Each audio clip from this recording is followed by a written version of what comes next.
Ini belum semua masuk ya.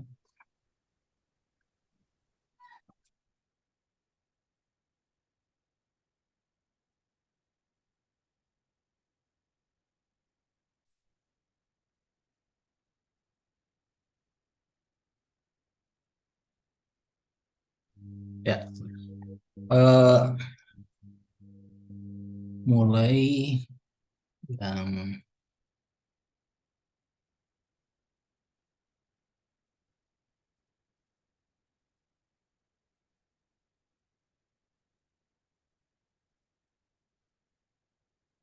kita mulai dulu yang eh, metodologi penelitian. Jadi kalau di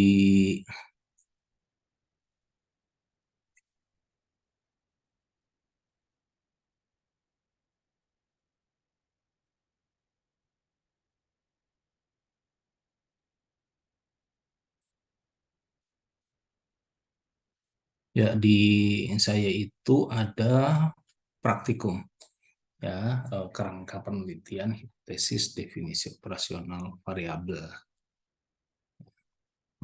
Jadi sebentar saya tampilkan aja.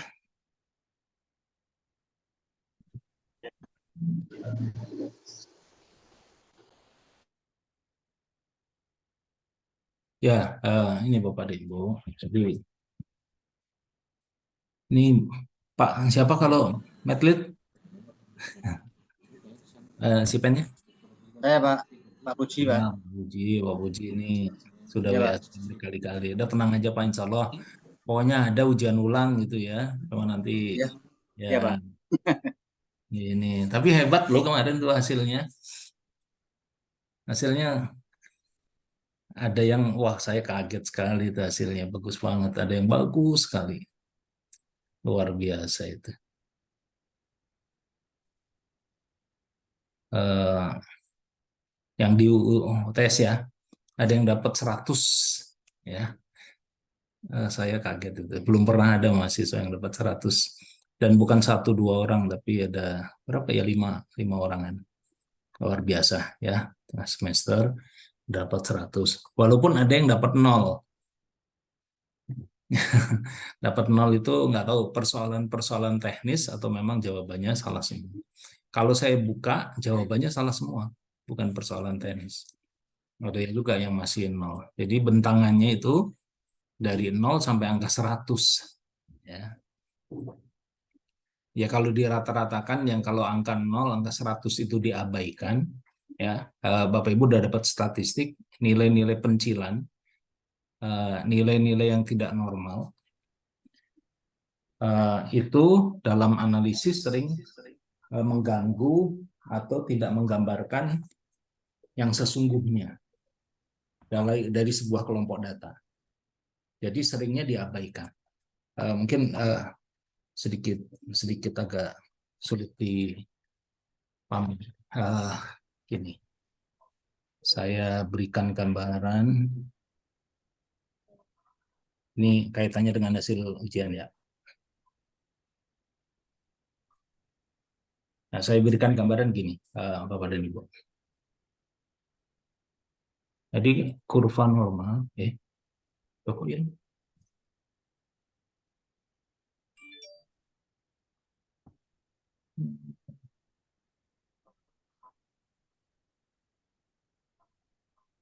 Ya. Saya berikan gambaran, Bapak dan Ibu. Nggak bisa. Nah, bisa. Maaf.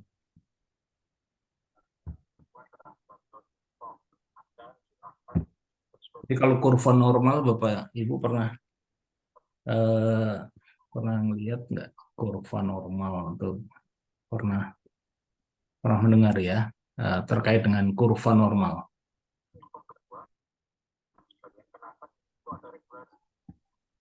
Kurva normal kalau digambarkan sebentar nggak bisa.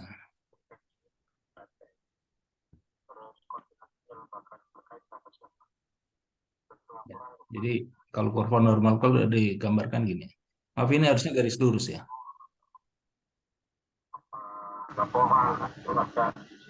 Ini. Kurva normal itu begini seharusnya. Ini bukan gambar gunung ya, jadinya gunung. Nah, seharusnya kalau normal dalam sebuah kelompok normal, ini Nafila dimatikan dulu, di mikrofonnya dimatikan. Nafila atau yang lain, silakan dimatikan,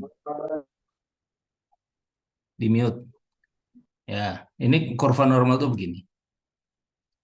Normalnya tuh begini biasanya dalam sebuah kelompokan yang dikatakan oleh statistik normal itu adalah satu kelompok data itu dibagi, ada yang sebelah sini, ya, yang saya arsir ini sebelah sini, ada yang sebelah sini. Nah, ini nilai-nilai positif yang di sini. Ya, ini nilai negatif. Atau di sini adalah nilai kurang baik, ya, kurang. Maaf, ini saya pakai kursor jadi tidak. Ini saya rusak pulpennya. Kurang, ya. Atau ini baik. Nah, kalau ini baik. Secara normatif tuh biasanya begini. Nah, kalau Bapak Ibu itu enggak, jadi kurvanya uh, tidak normal. Jadi uh, kurvanya enggak lagi normal, tapi kurvanya tidak normal. Tidak normal itu bentuknya adalah ini. Ini garis ininya, kemudian Bapak Ibu tuh ada di sini. Ini bentuknya. Sampai nggak muat. Ya. Nah, sampai posisinya ada di sini. Nah, ini nilai yang 100 nih. Saya omongkan tadi nilai 100 itu di situ. Nah, ini nilai 100 ya. Nah, ini nilai 0.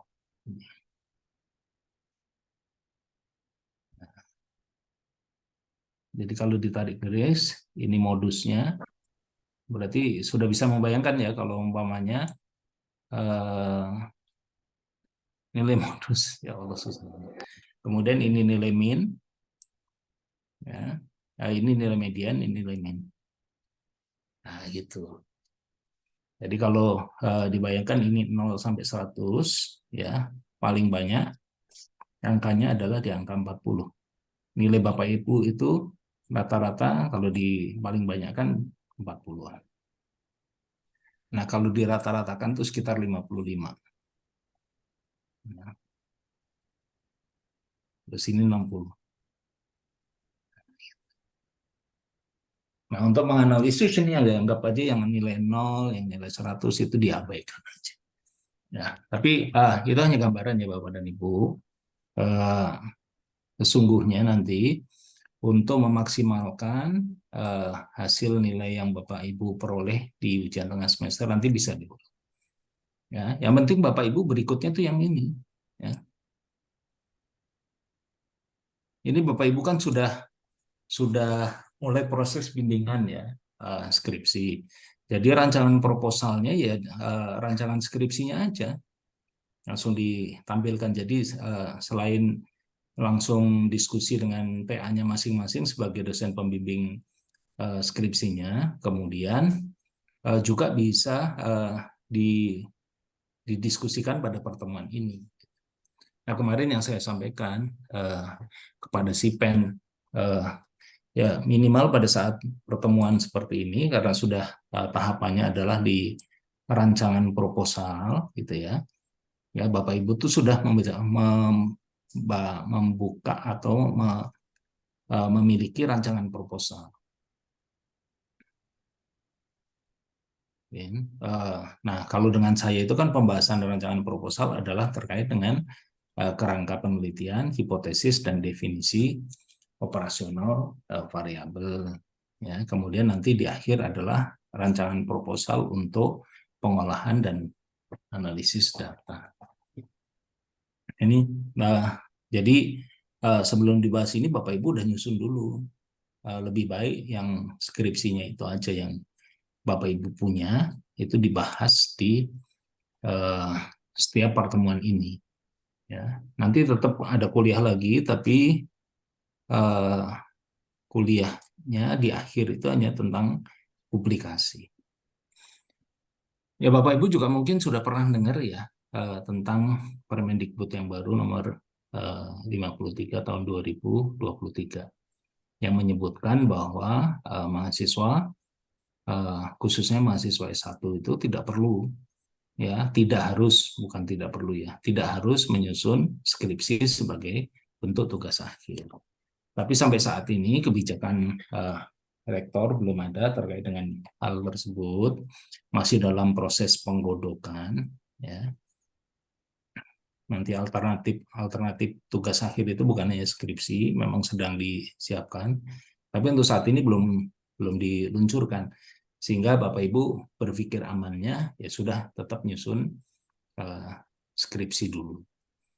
Ya, nanti kalau ada kebijakan yang memang berlaku untuk angkatan Bapak dan Ibu ya berarti berbeda lagi. Untuk saat ini silakan uh, menyiapkan menurut saya gitu ya. Tapi nanti tergantung juga arahan dari ketua program studi dan fakultas tentunya ya. Kalau menurut saya ya lebih amannya Bapak dan Ibu tetap nyusun uh, skripsi. Nah, untuk kerangka penelitian, hipotesis dan definisi operasional. Ini Bapak dan Ibu ini ya. Oh,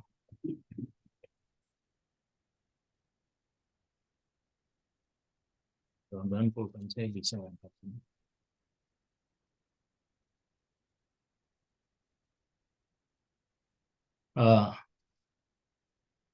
Sudah mulai menyusun mudah-mudahan ya, sehingga lebih memahami yang dimaksud dengan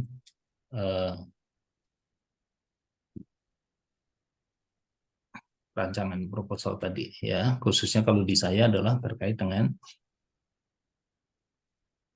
kerangka teori. Jadi kalau kita berbicara tentang kerangka teori, nggak bisa.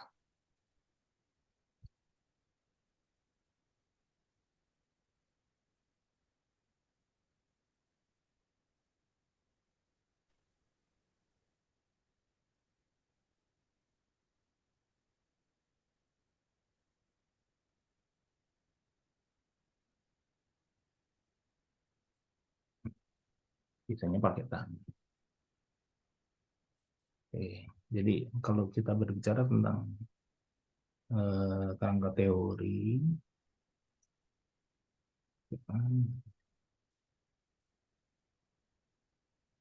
susah juga. Ini pen saya sepertinya ada masalah.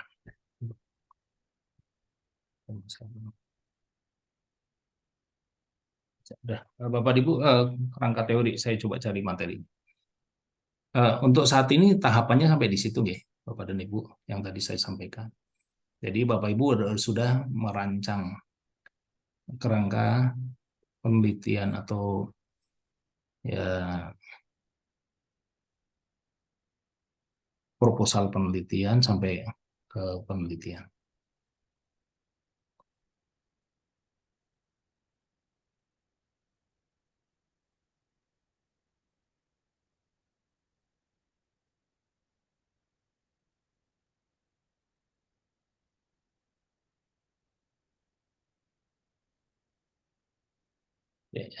Materinya adanya adalah kaitannya dengan ini, variabel, hipotesis, dan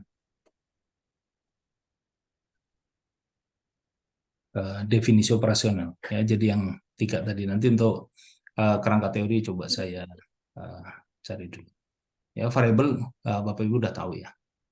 Karena pasti pada saat menyusun sebuah judul, Bapak Ibu sudah ditanya apa itu variabelnya. Nah, variabel adalah fenomena atau konsep yang akan diukur dalam sebuah penelitian.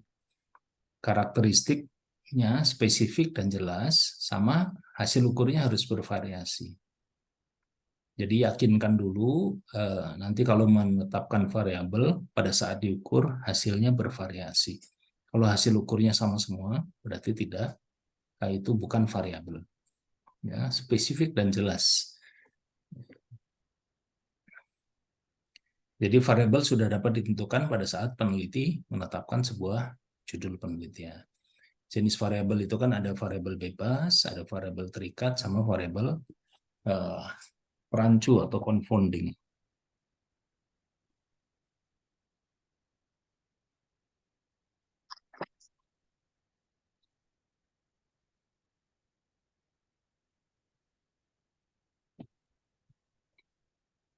Variabel bebas adalah variabel yang mempengaruhi variabel lain, sedangkan variabel terikat adalah variabel yang dipengaruhi oleh variabel lain.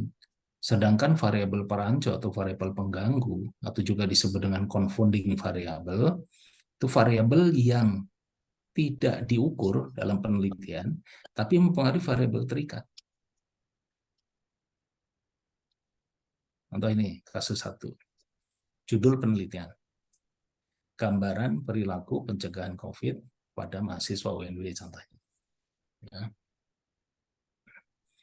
Analisis 1, identifikasi variabel. Ya.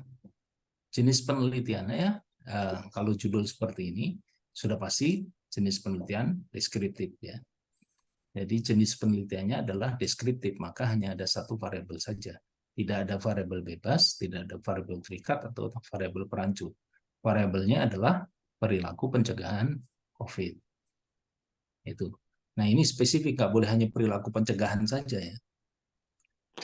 Yang dimaksud dengan spesifik tadi adalah itu. Jadi tidak boleh hanya perilaku pencegahan, tapi perilaku pencegahan COVID atau bahkan hanya perilaku saja gitu ya. Kan luas sekali, tidak spesifik, tidak jelas. Nanti dikatakan dengan bervariasi. Pada saat kita mengukur perilaku pencegahan COVID ini kan bervariasi hasilnya pasti. Nah, itu sudah memenuhi kaidah variabel. Kemudian yang kedua, contoh kasus yang kedua. Ya. Judulnya adalah gambaran status pendidikan pada mahasiswa peralatan UNB. Apa variabelnya? Mbak, ada yang tahu nggak apa kalau judulnya seperti itu?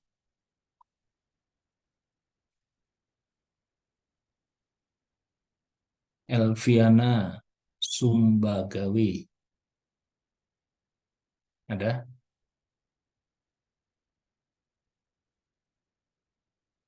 Nggak ada. Rizky Utami. Ada?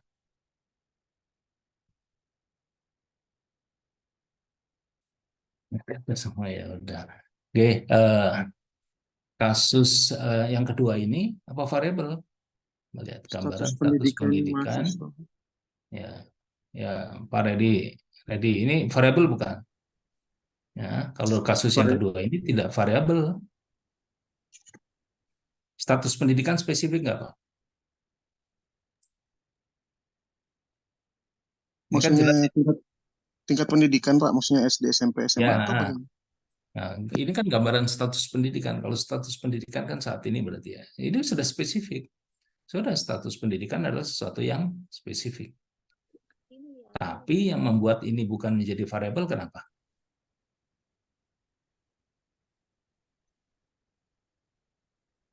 Karena nanti hasil ukurnya tidak bervariasi. Yang diukur siapa? Mahasiswa kan? Iya, Pak. Mahasiswa. Mahasiswa. Kemudian semua mahasiswa ditanya tentang status pendidikannya.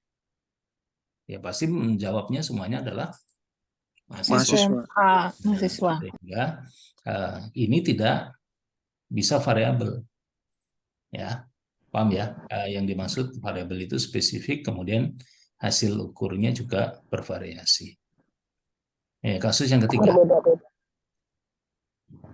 Kasus yang ketiga, hubungan antara sikap ya terhadap virus corona dengan praktek pencegahan COVID pada pekerja pabrik di Kecamatan Ungaran.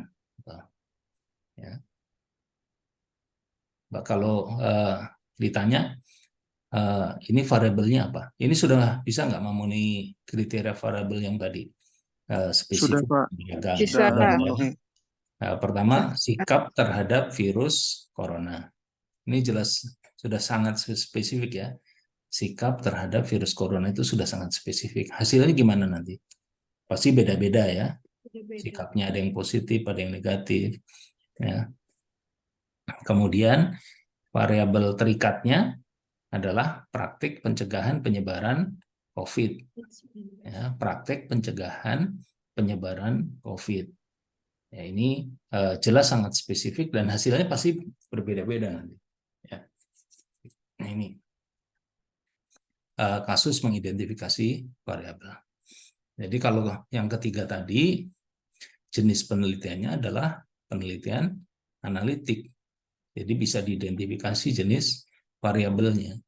Ya, sikap terhadap virus corona sebagai variabel bebas, kemudian praktek pencegahan penyebaran COVID sebagai variabel terikat. Yang disebut dengan variabel perancu apa? Tadi batasannya. Variabel lain yang mempengaruhi praktik, ya, selain variabel sikap. Itu variabel perancu. Nah, cara melihatnya dengan mudah adalah dengan melihat di kerangka teori. Ya, contoh ini, gambarnya kerangka teori begini. Ya. Nih, faktor-faktor yang mempengaruhi pencegahan COVID-19 bukan hanya sikap, tapi ada pengetahuan, ada pengalaman, ada kebijakan, ada sosial budaya. Yang mana yang disebut dengan variabel confounding? Ya, selain sikap. Variabel perancunya adalah selain sikap, pengetahuan, pengalaman, kebijakan, sosial budaya. Nah, apa fungsi dari kita mengidentifikasi variabel confounding itu? Apa fungsinya? Nah, kalau kita mau mengukur hanya sikap dengan praktek pencegahan, ya jangan sampai nanti praktek pencegahan ini karena dipengaruhi oleh pengetahuan, pengalamannya, kebijakan, atau sosial budaya. Ya, ini semuanya harus dikendalikan nanti pada saat pemilihan sampel. Pengetahuan, contohnya gini. Untuk mengendalikan pengetahuan, saya akan eksklusikan sampel saya untuk tenaga-tenaga kesehatan. Karena diprediksikan tenaga-tenaga kesehatan pasti memiliki pengetahuan yang lebih dibandingkan dengan yang lain. Kemudian saya eksklusikan juga untuk pengalaman yang sudah terpapar COVID dan yang lainnya, tidak saya masukkan sebagai responden saya. Ya. Kalau kebijakan dan sosial budaya, ini bisa dikendalikan pada wilayah yang sama, banyak satu desa atau satu kecamatan. Nah, artinya nanti pengukuran sikap, hubungan sikap dengan praktek pencegahan COVID ini, memang yang kita ukur hanya sikap dan praktek pencegahan COVID-nya saja, tidak dipengaruhi oleh variabel-variabel lain. Itu yang disebut dengan variabel confounding ya. Oke, berikutnya adalah hipotesis. Ya, hipotesis udah gampang. Pokoknya kalau hipotesis itu hanya yang susah-susah nggak usah. Yang gini aja nih, ya. Nah, jenis positif, negatif. Ya, kalau di tingkat level S1 nggak sampai hipotesisnya menggunakan kalimat-kalimat seperti ini. Peningkatan penurunan biasanya tidak sampai. Ya, umpamanya gini, terapi aktivitas kelompok akan menurunkan skala halusinasi dari sekian menjadi sekian. Oh, nggak sampai di situ kalau penelitian. Satu terlalu rumit. Ya. Biasanya menggunakan hanya jenis hipotesis ini saja. Ada hipotesis nol atau hipotesis netral, kemudian ada hipotesis kerja atau hipotesis statistik yang disingkat dengan HA. Jadi ini disingkat H0, yang satunya dengan HO. Nah, yang diuji nanti adalah hipotesis nol, yang diuji, dasar uji. Nah, gampangnya itu contoh kasus ya. Satu, perumusan hipotesis. Judul penelitian, hubungan antara sikap terhadap virus corona dengan praktek pencegahan COVID-19 yang tadi ya. Hipotesisnya apa? Ada H0, ada HA. H0 itu hipotesis netral. Kalimat ininya selalu begini, selalu. Tidak pernah tidak ada. Ya, selalu begini. Tidak ada hubungan. Langsung tulis di sini, lanjutkan di sini. Tidak ada hubungan antara sikap terhadap virus corona dengan praktek. HA-nya ada hubungan. Ya, hanya begitu. Ini gampangnya ya. Sebetulnya konsepnya rumit untuk hipotesis yang tadi saya sudah di awal ini. Tapi untuk S1 tidak sampai ke sana. Ada hipotesis nol, ada hipotesis kerja atau hipotesis statistik H0 atau HO dan HA. Ya, gampang ya. Jadi kalau ada judul seperti ini, hipotesisnya sudah gampang. Hipotesis nolnya tinggal ditambahin tidak ada. Hipotesis alternatifnya ditambahkan ada. Dua-duanya boleh. Yang diuji yang mana tadi? Yang diuji adalah hipotesis nolnya. Kayak di pengadilan ya, seperti di pengadilan. Yang diuji itu adalah bahwa dia itu tidak bersalah. Praduga tak bersalah di pengadilan itu. Jadi membuktikan orang tersebut tidak bersalah. Bukan membuktikan orang tersebut bersalah. Jadi praduga tak bersalah. Ini ilustrasinya saja sih. Ya, oke. Ya, kemudian yang terakhir adalah definisi operasional variabel. Setiap variabel memiliki definisi konseptual yang sesuai dengan teori. Ya, kita lihat tadi di sini hubungan antara sikap, ya, kemudian dengan praktek. Ini pasti kalau kita lihat secara konseptual, secara teori, definisi sikap itu pasti ada. Sikap adalah bla bla bla. Praktek adalah bla bla bla. Ya, pasti ada dalam konteks hubungan dengan teori. Nah, namun dalam penelitian setiap variabel itu harus didefinisikan secara spesifik dan lebih jelas sesuai dengan yang peneliti akan lakukan. Makanya disebut dengan operasional. Ya. Karena sebetulnya mau diteliti terkait dengan praktik itu apa? Secara operasional. Ya, dalam penelitian kuantitatif, komponen definisi operasional itu terdiri dari definisi, cara, metode pengukuran, dan hasil ukur dan skala data. Ini biasanya dibentuk dalam bentuk format seperti ini. Ya. Jadi ada variabelnya, ada definisinya, ada metode pengukuran, ada hasil ukur, ada skala data. Contoh kalau kita mau umur gitu ya. Umur itu apa ya definisinya? Ya, umpamanya masa hidup seseorang yang diukur dari hari ulang tahun terakhir.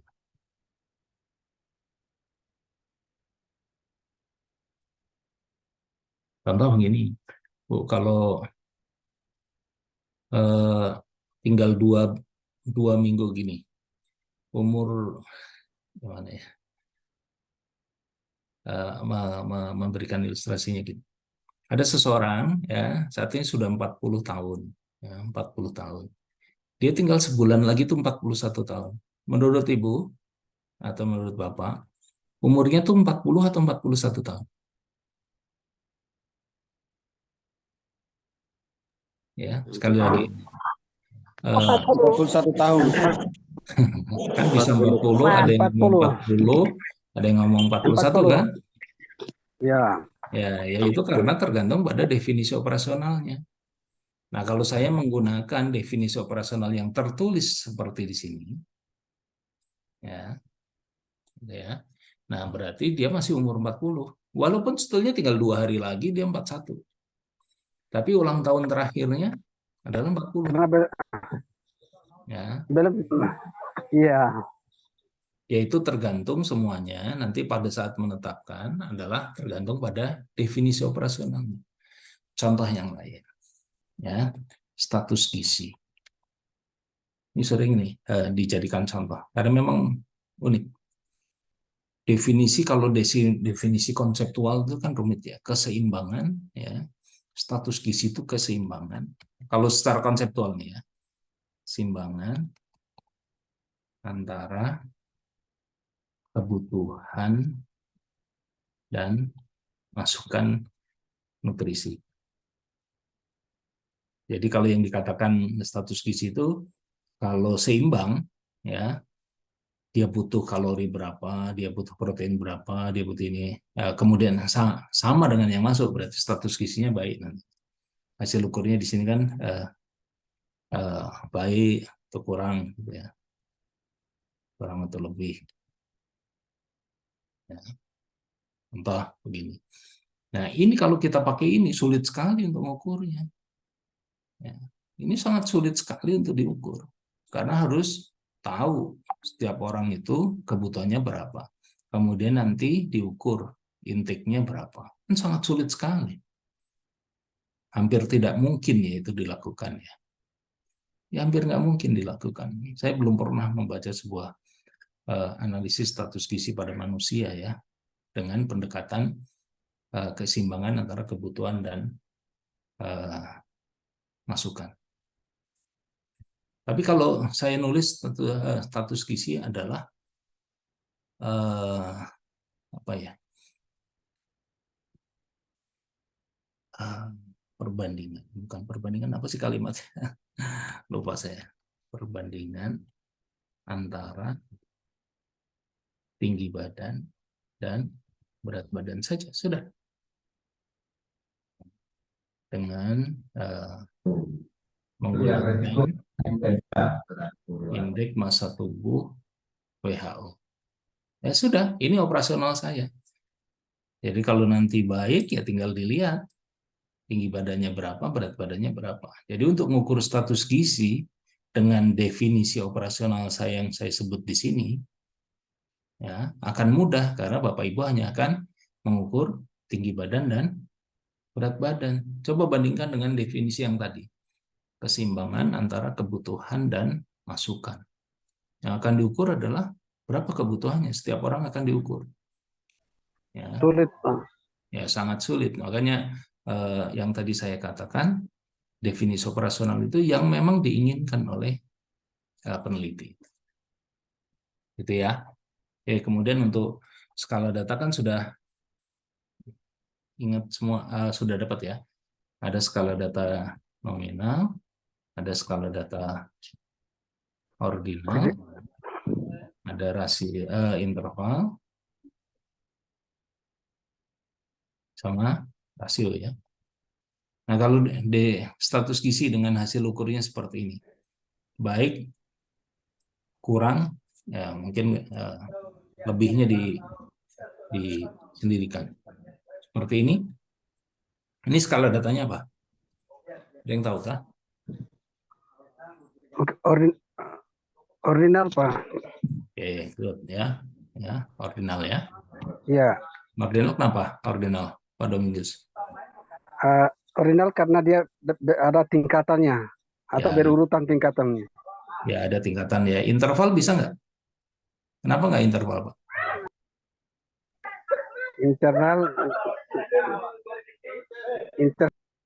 Ya, karena tidak bisa dilihat selisih antara baik dan kurangnya ini. Berapa selisihnya? Kurang dan lebihnya ini berapa? Kita tidak tahu. Tapi kenapa nggak nominal? Kalau nominal kan hanya bisa membedakan. Tingkatannya tidak bisa kita... ini sebetulnya juga bisa nominal, Pak. Ini perdebatan seperti ini. Kenapa? Baik kurang ini mana yang apa yang tinggi derajatnya, berat badannya kan nggak bisa ya gitu juga gitu. Ya jadi bisa ordinal atau bisa nominal, ini ya perdebatan sih, tergantung keyakinan masing-masing untuk menetapkan. Ya. Karena untuk melihat perbedaan apa tingkatannya berdasarkan pada apa? Pada berat badannya kah atau apanya? Ya. Kecuali hasil ukurnya di sini. Contoh kalau hasil ukurnya di sini IMT, indeks massa tubuh keluarannya.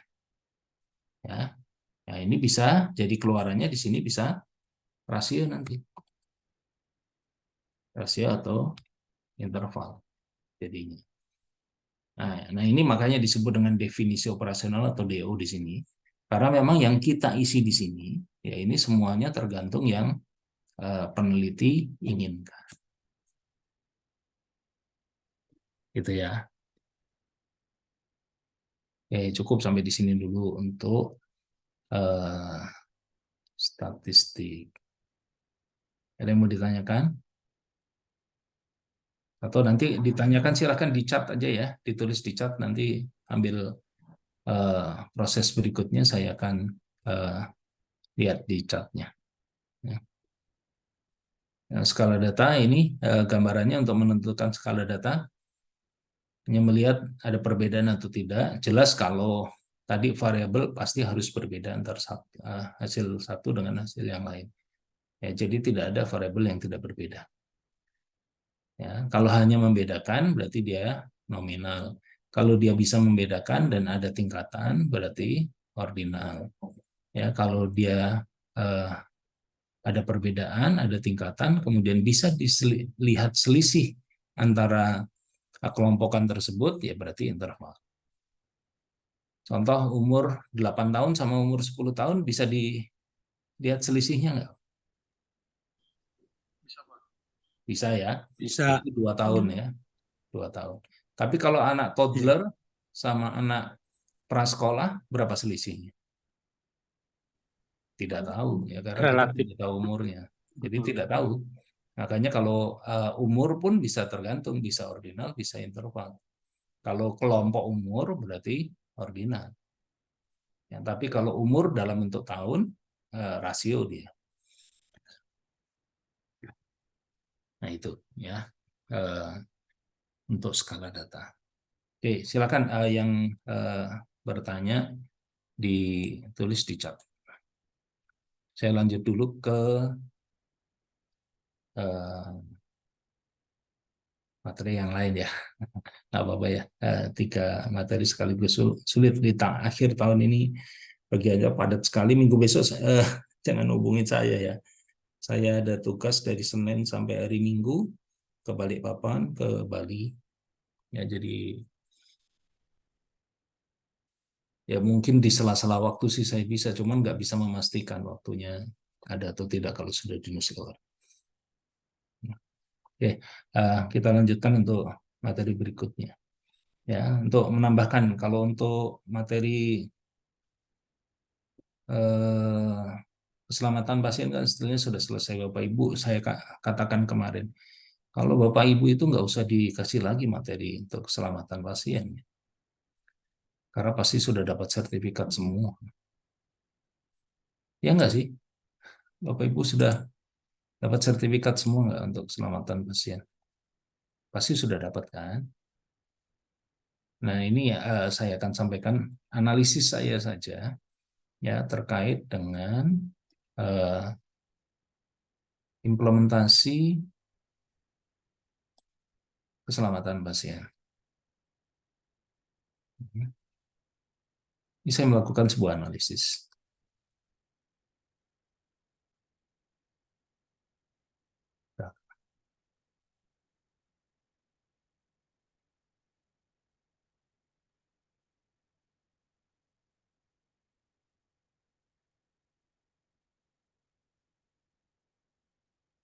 Analisis implementasinya ya.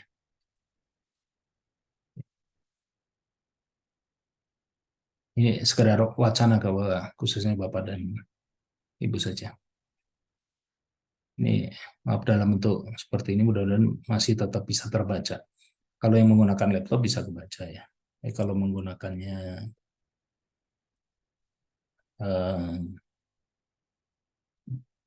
handphone sulit kebaca.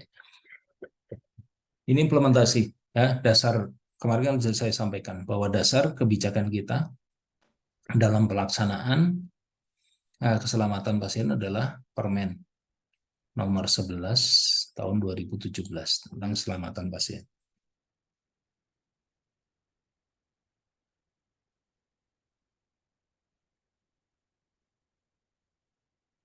Ya, implementasi kebijakan kesehatan, peraturan kesehatan nomor 11 tahun tentang keselamatan pasien. Di sini kemarin juga sudah saya berikan gambaran kepada saudara semuanya bahwa pelayanan kesehatan yang tidak aman itu masih sering terjadi dan menimbulkan dampak yang sistematik atau sistemik yang membebankan. Ya, kemudian makanya dicanangkan oleh WHO terkait dengan keselamatan pasien adalah sesuatu yang fundamental dari sebuah pelayanan. Kemudian implementasi di Indonesia dikeluarkan peraturan menteri ya nomor 11 2017 tersebut. Ya, secara umum implementasinya itu bisa dilihat pada aspek 3 komponen.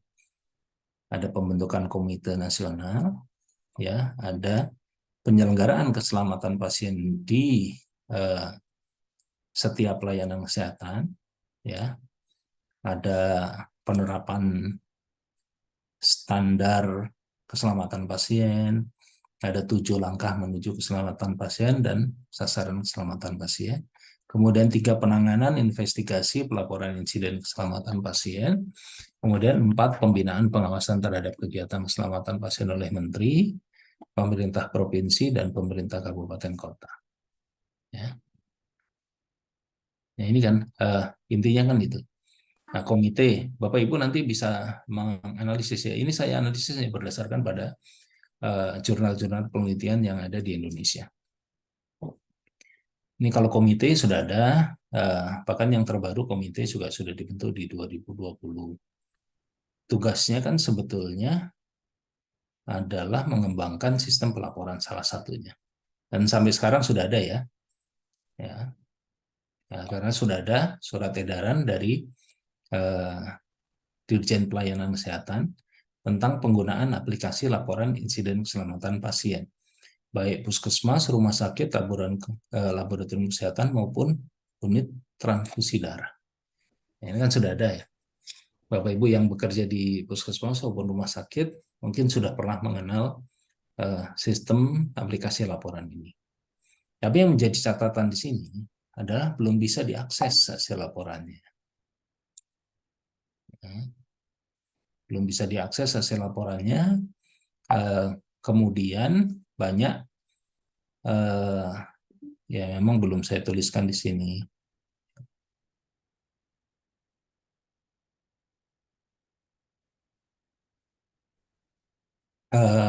Yang saya belum tuliskan adalah dari hasil beberapa laporan itu banyak yang tidak mencantumkan atau tidak membuat laporan atau laporannya itu kosong, dianggap tidak ada. Padahal yang dilaporkan dalam aplikasi ini adalah bisa KTD, KPC, KNC maupun KTC. Apalagi Sentinel ya. Nah itu laporannya sedikit sekali. Dan banyak yang melakukan analisis, ya kenapa seperti itu? Karena kalau melaporkan takut disalahkan. Ya, kalau banyak saya salah nih, banyak gitu ya. Terus bukan saya kalau saya salah ya lapor. Tapi banyak orang yang nggak lapor kan, umpamanya dia salah ngasih obat. Lapor nggak biasanya Bapak Ibu? Masalah. Pasiennya nggak apa-apa. Lapor, Pak. Nah, betul Mbak Widi. Lapor. Jadi perawat-perawat itu sudah banyak, oh saya itu nyuntik nih pasien gitu. Tapi salah obatnya. Tapi pasiennya nggak apa-apa. Sehat-sehat aja, nggak apa-apa. Ada yang berani lapor nggak perawatnya? Lapor, Pak. Dari 1 sampai 10, berapa yang lapor? Masih sedikit ya, memang ya karena sistem Ya, kita memang belum ke arah sana. Ya, betul, Pak. padahal kalau kita mau berbicara tentang keselamatan pasien secara utuh, ya bahkan nyaris cedera pun, ya jangankan tidak cedera ya, nyaris atau potensi cedera saja itu dijadikan dasar untuk membuat sebuah kebijakan. Yaitu untuk pelaporan masih lemah ya. Kemudian untuk penyelenggaraan keselamatan pasien, baik standar, 7 langkah maupun sasaran keselamatan di beberapa ini kalau saya kaji adalah di rumah sakit dan puskesmas. Ya, ini hasilnya. Nanti Bapak Ibu baca sendiri. Intinya apa sih? Intinya ya memang pelaksanaannya itu belum sesuai dengan keinginan. Contoh di sini ya. Pelaksanaan standar keselamatan pasien ini yang standar ya, ini yang di rumah sakit. Satu penelitian oleh Wawan. Ya, terpenuhi pelaksanaan pendidikan pasien sebagian besar dalam kategori dilakukan dari aspek kesinambungan. Simpulan dalam penelitian ini, pelaksanaan standar keselamatan pasien dari segi pelaksanaan hak pasien sebagian besar terpenuhi, ya, masing-masing sebagian besar kategori dilakukan. Ya, belum ada penelitian dilakukan itu dengan baik atau dengan tidak baik, ya, belum ada. Tapi hasil studi yang dilakukan oleh Wawan Gunawan dan teman-teman itu di 2019 ini sudah dilakukan. Ya, angkanya juga cukup besar, 89, 83, 85. Ya, kemudian kalau 7 langkah, tidak semua langkah dalam 7 langkah keselamatan pasien itu diterapkan. Masih ada budaya menyalahkan, ya. Ya tadi kalau budaya menyalahkan itu nanti budaya keselamatan pasiennya nggak terbentuk terus. Pola pikir hanya menjalankan program, bukan memperbaiki program, kurang komitmen manajemen untuk menunjukkan budaya keselamatan pasien, ya masih terdapat keterlambatan dalam pelaporan kejadian, tidak ada yang terbuka kebijakan komunikasi tentang menceritakan kejadian kepada pasien dan keluarga, ya. Nah ini penelitian Alifa, Rizkia, dan teman-teman di 2017. Ya, untuk sasaran keselamatan pasien sendiri angkanya 73% rata-ratanya dari standar 100%. Ya kalau menurut saya ini angka yang masih rendah sangat. Seringnya kan mahasiswa itu analisisnya udah angka yang tinggi nih. Padahal standarnya 100%. Ya, angka yang cukup rendah. Itu di rumah sakit gambarnya. Ini hanya dari beberapa penelitian ya. Ya karena bisa saja belum diukur, bisa saja saya belum menganalisis semua hasil penelitian. Di puskesmas juga, apalagi di puskesmas ini sebagian besar menjadi persoalan. Ya, ini contoh. Belum dilaksanakan dengan baik dan optimal. Langkah yang paling banyak diterapkan oleh puskesmas adalah langkah ke-6 dan langkah ke-7. Ya, yang sedangkan langkah yang belum diterapkan di semua puskesmas ini di penelitian di beberapa puskesmas adalah langkah ke-5. Ya. Jadi walaupun sudah 2017 sudah ada terbit sampai ya 2023 khususnya di puskesmas ya, itu belum berjalan dengan baik. Ini standar sasaran keselamatan pasien di sini. SDM yang tidak ada anggaran, minim sarana prasarana, komunikatif petugas belum efektif. Bahkan sudah ada ini ya hasil penelitiannya adalah belum ada kebijakan. Ya. Belum ada kebijakan teknis tentang bagaimana keselamatan pasien diterapkan di puskesmas. Ya, memang ini masih saya juga tertarik untuk melakukan kajian lebih lanjut bahwa keselamatan pasien itu saat ini kan masih dibatasi pada layanan klinis ya, layanan klinik. Padahal sebetulnya keselamatan pasien berdasarkan pada batasan WHO saat ini ya sudah ada diluncurkan kembali yang terbaru ya sampai di 2030. Itu keselamatan pasien itu termasuk bukan hanya fisik ya, termasuk keselamatan mental ya, informasi yang menyesatkan, tidak baik, itu juga keselamatan. Ya coba bayangkan kalau seorang penyuluh kesehatan atau perawat kesehatan komunitas melakukan penyuluhan dan informasinya itu salah. Ya, seharusnya itu masuk dalam kategori layanan yang tidak aman. Ya, karena itu berdampaknya besar ya. Tapi untuk saat ini belum ada. Ya. Nah, ini mudah-mudahan saya bisa lanjutkan untuk penelitian ini. Ya. Nah, kemudian di Bapak dan Ibu saya yakin juga sudah ada penanganan, investigasi dan pelaporan insiden keselamatan pasien. Tapi paling banyak yang dilakukan adalah terkait dengan kejadian Sentinel ya. Kalau ada kejadian Sentinel baru ada diskusi, baru ada audit ya. Kalau hanya kata KNC, KPC, KTC ya itu biasanya belum dilakukan itu. Tapi mungkin beberapa rumah sakit sudah kuat untuk sistemnya. Nah, kalau budayanya makin kuat ya makin bagus. Nah, ini nanti saya sampaikan juga hasil analisis saya terkait dengan bagaimana implementasi kebijakan Menteri Kesehatan tentang keselamatan pasien. Sini. Halo, halo Putri Dinar. Coba anak ya, anaknya ikut. Ya. Hotmiati, Papa, Hanai, apa kabar? Baik, Pak Jojo lagi kerja, Pak. Iya, nggak apa-apa, lanjutkan. Ya, oke. Ini satu ya. Nanti ini saya sampaikan untuk coba dipelajari, kemudian dianalisis masing-masing. Silakan kalau ada pertanyaan disampaikan di chat ya. Kemudian yang terakhir ya adalah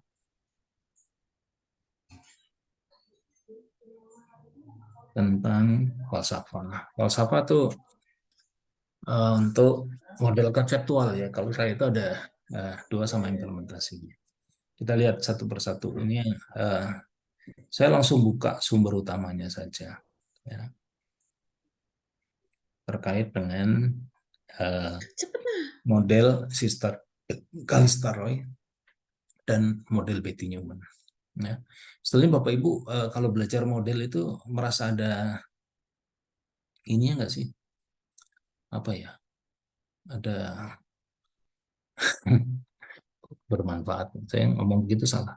Karena semua apa yang kita pelajari pasti bermanfaat. Apapun itu. Jangankan mempelajari begini ya, duduk seperti ini ya. Ya kita sambil bengong aja ada manfaatnya. Ya, semua sesuatu yang diciptakan apapun dalam bentuk bukan hanya ciptaan atau barang dan yang lain ya. Kalau ciptaan itu kan bisa sebuah kejadian, bisa ya apa saja itu pasti bermanfaat. Tapi maksud saya gitu. Berat nggak ya Bapak dan Ibu itu sebagai praktisi? Ya, artinya praktisi itu orang yang ada di lahan praktek yang langsung untuk menerapkan ilmu-ilmu tentang model konseptual. Ya, ya memang berat ya. Ya saya jawab sendiri aja ya. Itu pasti berat. Ya, karena itu modelnya terlalu jauh, makanya disebut dengan grand theory. Ya, grand theory atau bahkan ada yang disebut dengan ya grand theory atau model konseptual itu grand theory ya, bukan meta paradigm sih ya. Grand teori ya. Artinya salah satu karakteristik dari grand theory, middle ring theory dan practical theory itu adalah kedekatan dengan praktek real ya. Grand theory itu paling jauh ya. Kemudian kalau practical theory ya paling enak. Practical theory itu contohnya teori tentang mengatasi nyeri dengan relaksasi otot progresif contoh. Nah, itu practical teorinya. Ya. Jadi practical teorinya ya untuk mengatasi nyeri salah satunya adalah lakukan relaksasi atau progresif. Ya. Di middle ring teorinya adalah teori mungkin tentang kenyamanan. Ya. Teori tentang rasa aman nyaman, itu teorinya. Nah, model konseptualnya lebih di atas lagi. Nah, jadi memang agak sulit untuk bagaimana implementasinya dalam praktek. Coba kita lihat dua teori itu secara umum.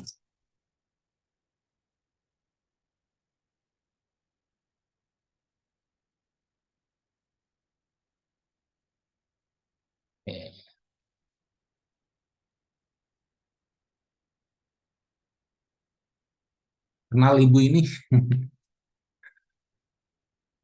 Nggak ada yang kenal ya, nggak pernah ketemu. Ya, udah meninggal juga. Masih ada tuh Chen Watson ya, kayaknya masih ada Chen Watson. Dulu saya di 2006 sepertinya ya, saya ketemu dengan beliau itu ya, pengembang teori caring itu saya sempat ketemu di Bali waktu itu International Conference ya.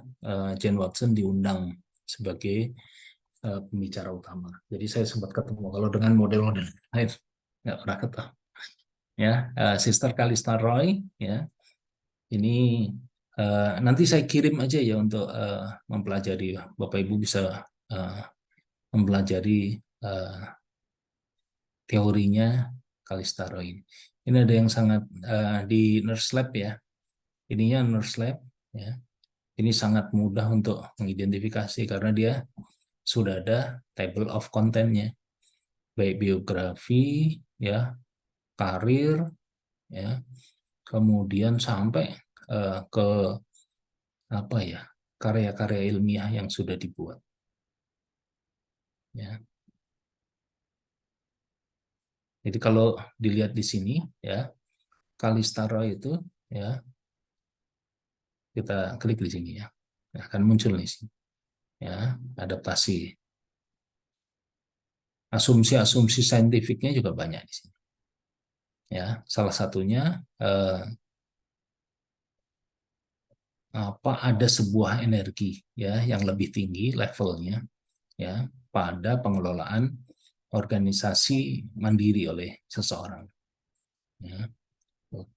Contohnya filosofinya juga dia membuat sebuah asumsi ya. Kemudian juga dijabarkan konsepnya Calista Roy itu pada paradigma keperawatan yang 4 konsep utama dalam keperawatan dijelaskan.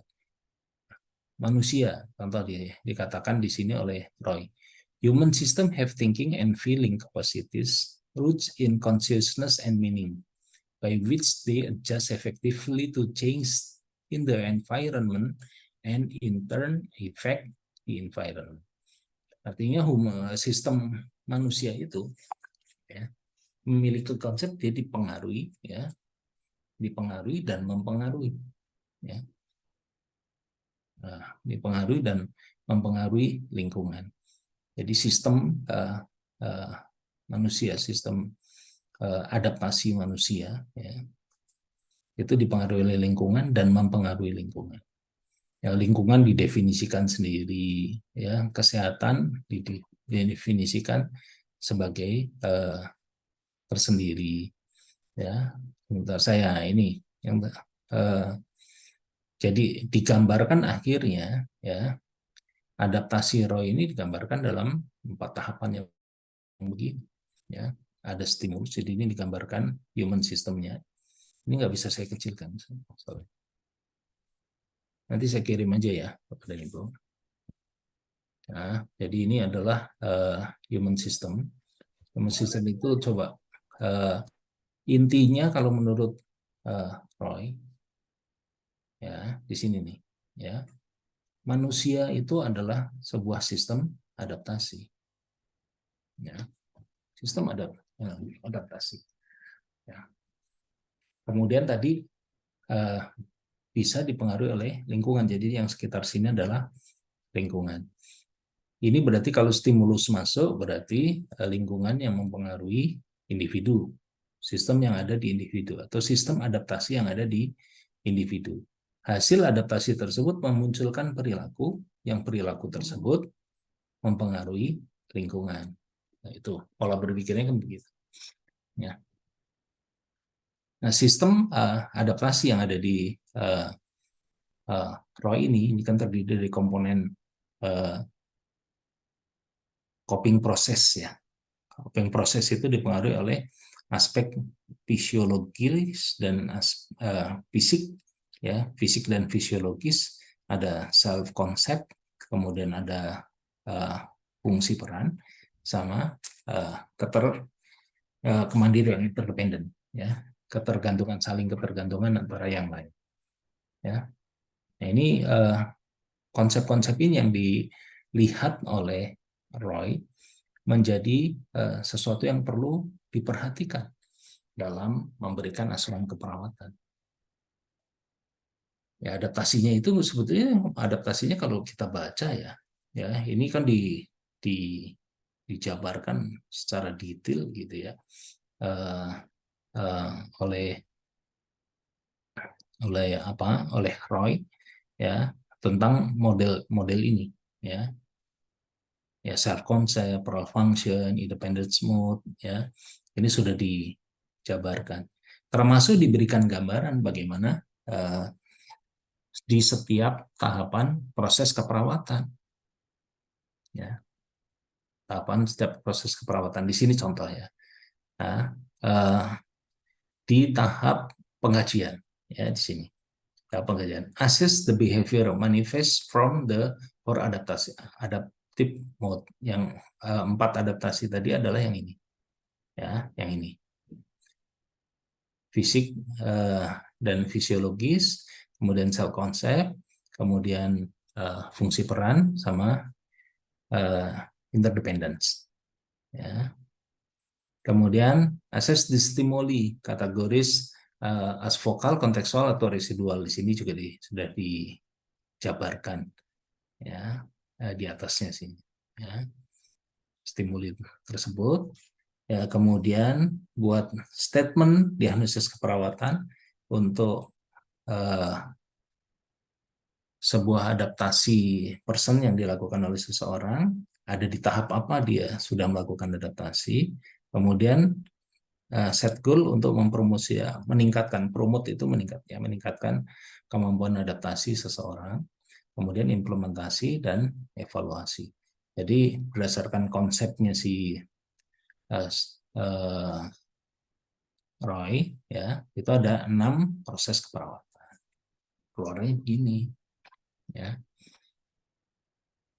Nah, ini juga dijelaskan dalam materi ini tentang kelebihan dan kekurangan dari teori Roy. Kelebihannya ya, suggest the influence of multiple causes in a situation, which is a strength when dealing with multi-phase human beings. Ya, salah satu yang dilihat, salah satu kelebihannya adalah model adaptasi Roy ini melihat multiple causes, ya, penyebab yang multiple terkait dengan satu keadaan kesehatan seseorang. Ya, jadi bisa lihat manusia itu secara utuh. Ya. The sequence of concept Roy model follow logically.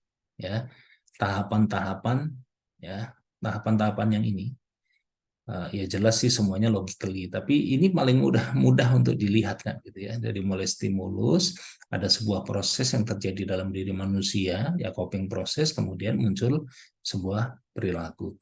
Jadi kalau mau menangani, ya lihat aja stimulusnya berupa apa, pada tahapan apa kita memperkuat coping mekanisme yang dilakukan oleh seseorang.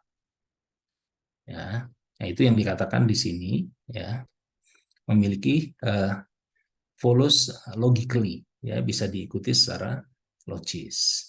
Ya.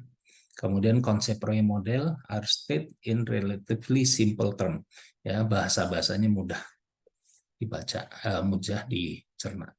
Kemudian major strength of the model is that it guide nurse to use observation and interviewing skills.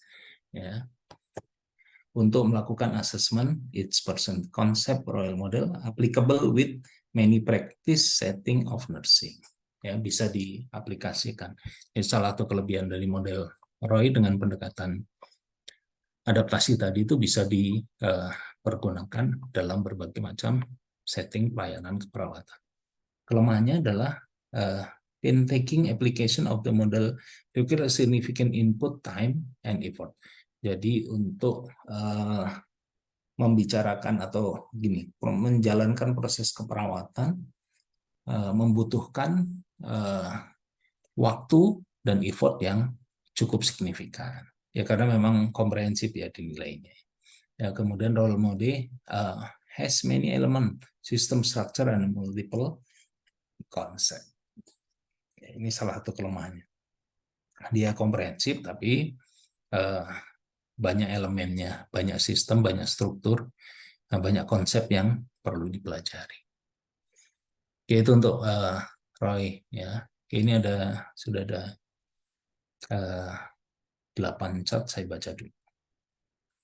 Pertama, Pak Ahmad Syahrir untuk pelaporan insiden di aplikasi apa tadi Pak? Apakah setiap orang bisa akses? Enggak Pak. Ini kalau di setiap rumah sakit sudah wajib kok Pak. Kemarin sudah ada FGD di tingkat fasilitas pelayanan primer FKTP di klinik itu juga sudah diwajibkan, apalagi di puskesmas. Ini sudah ada Pak. Hanya akses ya pasti akses terbatas. Yang tadi saya katakan ininya Pak.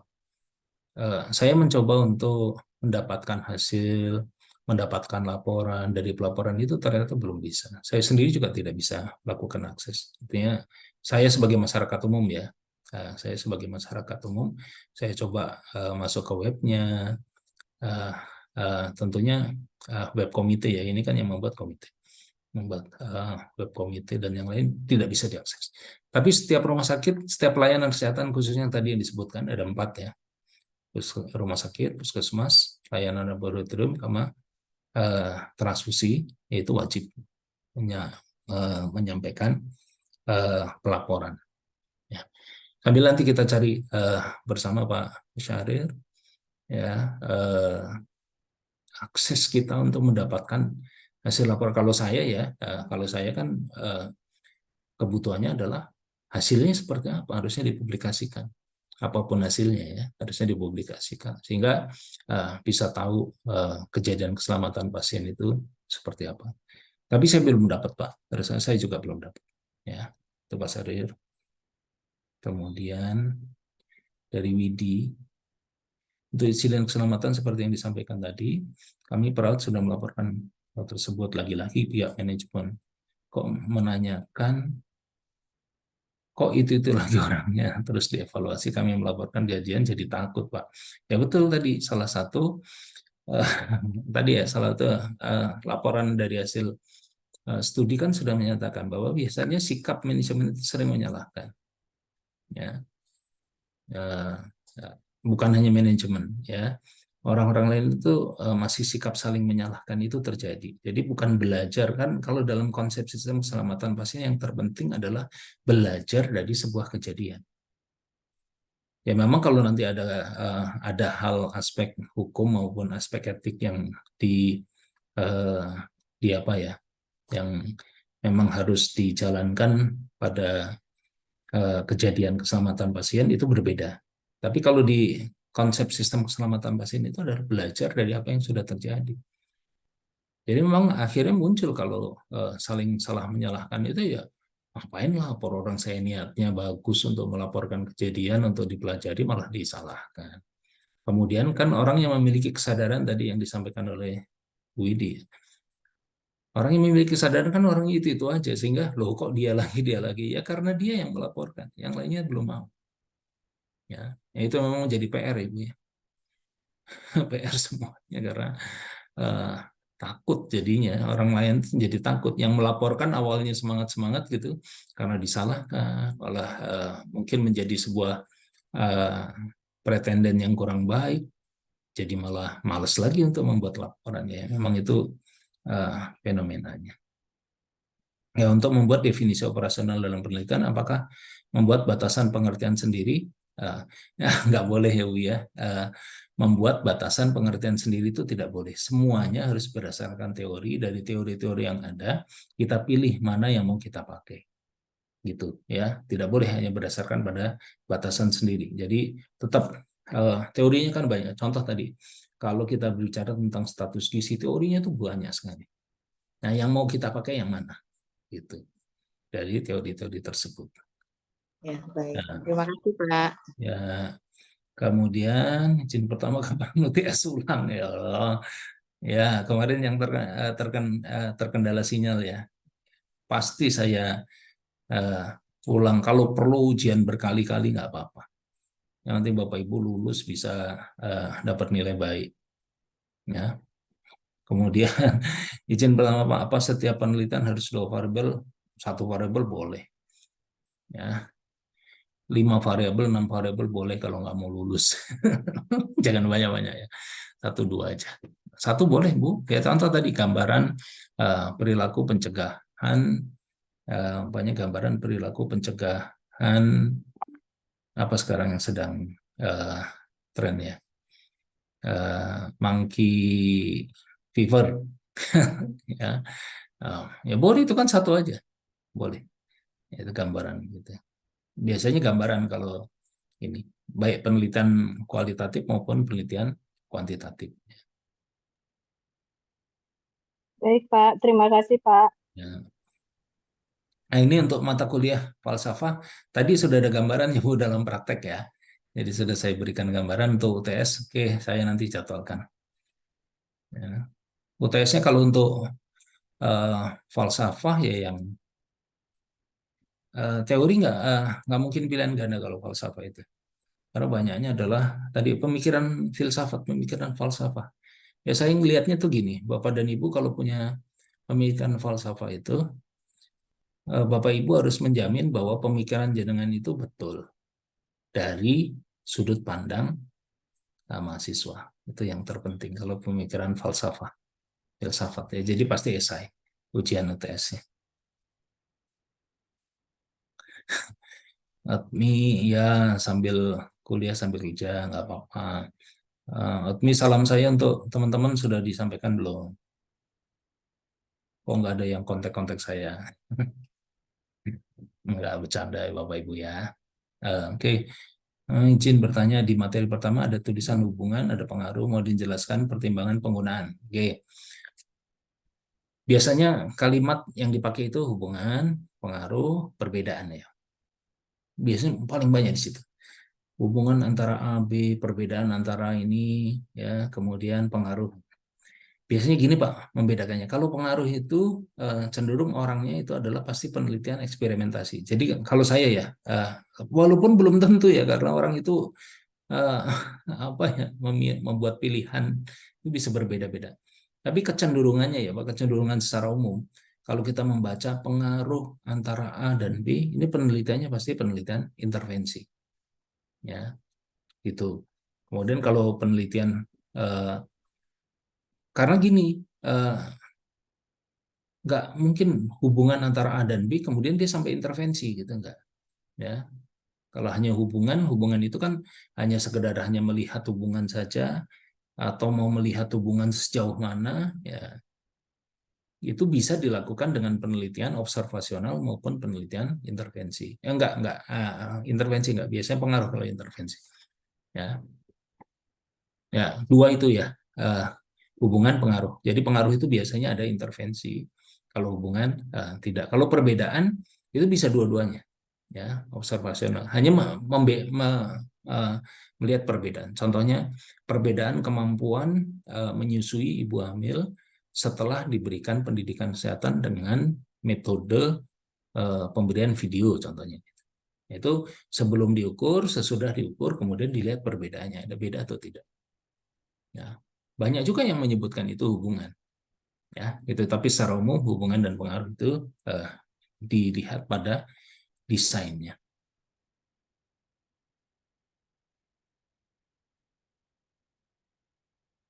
Ya, betul. Ini tadi sudah ditambahkan oleh ditambahkan kaitannya pertanyaan Pak Ahmad tadi, setiap rumah sakit pasti ada yang sudah memiliki akses untuk pelaporan. Dan itu pelaporan sentral, jadi semuanya dilaporkan nasional. Oke, dah. Itu dulu ya Bapak dan Ibu untuk hari ini. Jangan banyak-banyak, untuk materinya nanti saya bisa sampaikan kepada panjenengan semuanya. Ya, gini aja ya untuk minggu depan. Minggu depan untuk UTS falsafahnya kita lakukan sesuai dengan jadwal. Itu hari apa ya? Kalau falsafah ya, hari ini ya? Jumat. Jadwalnya tanggal 10 November, Pak. 10 November. Bukan, UTS kan 10 November ya kan udah lewat. Kita di Jumat kan? Jumat besok ya? Ya, Jumat besok. Jumat besok kuliah siapa jadwalnya? Itu jadwalnya Pak Wahid, Pak. Kalau Pak Wahid bisa, atau gini nggak apa-apa lah. Pokoknya minggu besok itu diingatkan saya untuk UTS. Nanti UTS-nya saya buat bentangan waktunya dari 1 harian penuh atau 1 minggu penuh. Ya, Iya, Pak.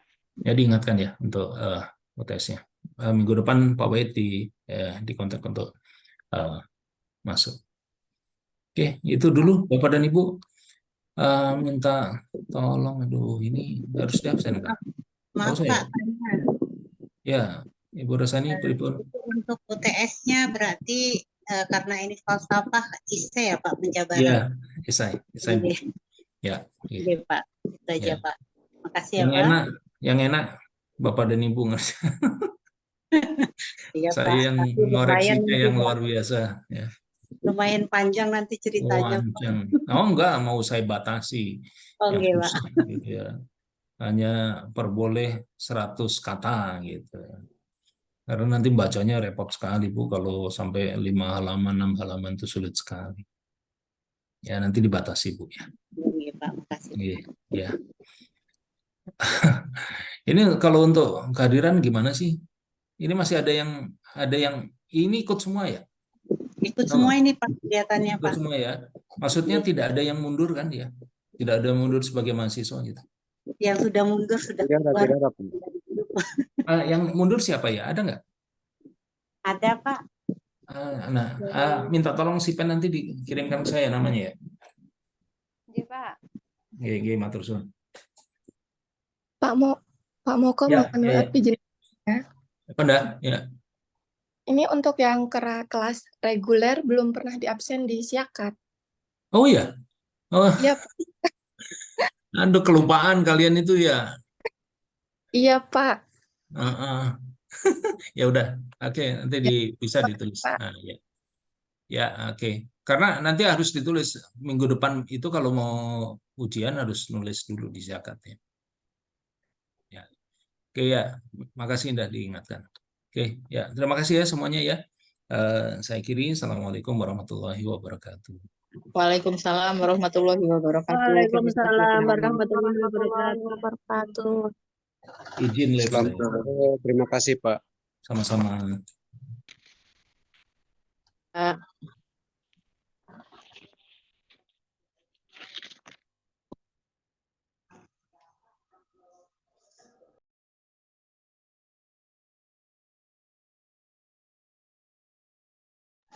Mbak Sipen, untuk metodologi yang belum ikut UTS gimana ya? Itu Pak Puji Santoso, bukan Bu Sipen. Jangan. Oh ya. Nanti Pak ada kabar lagi itu baru sudah saya WA belum ada jawaban Pak. Mau kok baru sibuk katanya. Oke, baik Pak. Terima Nanti kasih. kalau ada kabar saya kasih tahu. Terima kasih Pak. Oke, Pak Ya, terima Puji, kasih terima infonya. kasih. Ya Ini ada sama-sama. kuliah lagi nggak ya? Ada kuliah lagi nggak ya?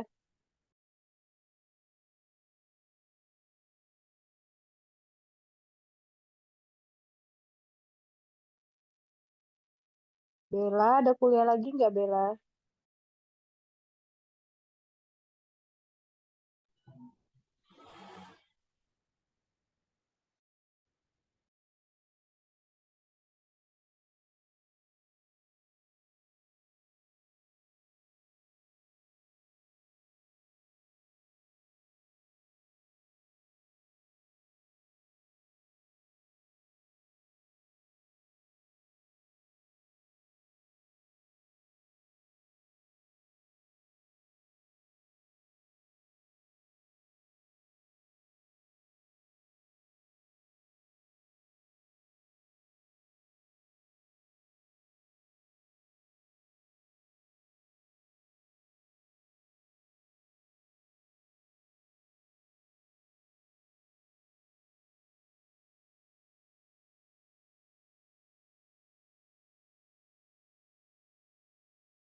Nggak bisa presentasi, nanti nggak bisa share screen. Bisa.